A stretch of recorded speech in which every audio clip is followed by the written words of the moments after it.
আজকে রিলে থাকলো stock market ইনভেস্টরদের জন্য এমন 4টি পাওয়ারফুল ইনভেস্টিং বইয়ের হদিশ, যার মধ্যে কোনোটা শুধু আজকেই নয়, ডিকেডের পর ডিকেড ধরে ইনভেস্টরদের শিখিয়ে আসছে রিয়েল ফাইন্যান্সিয়াল ইনভেস্টিং এর সিক্রেট।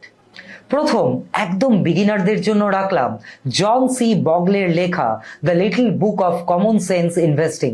2017-তে পাবলিশ হওয়া মাত্র 300 পাতার এই বইটিতে বিগিনারদের জন্য উপযোগী low cost index fund investing এর কথা বলা আছে, যা শুরুর দিকে প্রতিটি নভিশ ইনভেস্টরের কাছে একটি প্রশ্ন হয়ে দাঁড়ায়। এর সাথে power of compounding, passive investing, foundation তৈরির সিক্রেটস ইত্যাদি বিষয়ও কিন্তু বলা আছে এই বইটা। 2, বিগিনার থেকে ইন্টারমিডিয়েটদের জন্য বেঞ্জামিন গ্রাহামের লেখা অতি পরিচিত একটি বই দ্য ইন্টেলিজেন্ট ইনভেস্টর। 1949-এ পাবলিশ হওয়া এই বইটিকে আজ পর্যন্ত ইনভেস্টিং এর বাইবেল বলা হয়, যেখানে 600-র বেশি পেজের সাথে লেখা এই বইটিতে স্যার গ্রাহাম শিখিয়েছেন ইনভেস্টিং এর সেরা হওয়ার কাল্ট সিক্রেটসগুলি।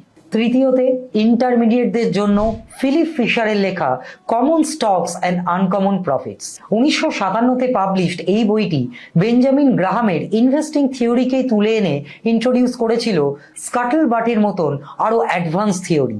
সেই বিষয় না হয় অন্য কোনো রিলে আমরা আলোচনা করব। আর সর্বশেষ, একদম অ্যাডভান্স লার্নারদের জন্য রাখলাম ডেভিড ডডের সাথে মিলিতভাবে লেখা বেঞ্জামিন গ্রাহামেরই আরেকটি বই সিকিউরিটি অ্যানালিসিস, যেখানে রয়েছে অ্যাডভান্স অ্যানালিসিসের এমন অনেক স্ট্র্যাটেজি যা আমি নিশ্চিত আপনার অ্যানালিটিক্যাল স্টাইলকে 180 ডিগ্রি বদলে দেবে।